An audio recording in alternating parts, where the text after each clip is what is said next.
100 தெய்வங்கள் ஒன்றாக கூடி தாய்க்கு பூஜைகள் செய்த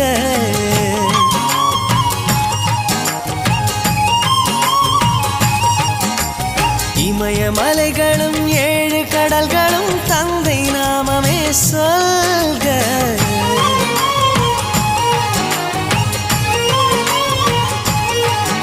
இவர் கோபங்கள் நானும் பார்த்ததில்லை, ஒரு சுடு சொல்லை கூட கேட்டதில்லை.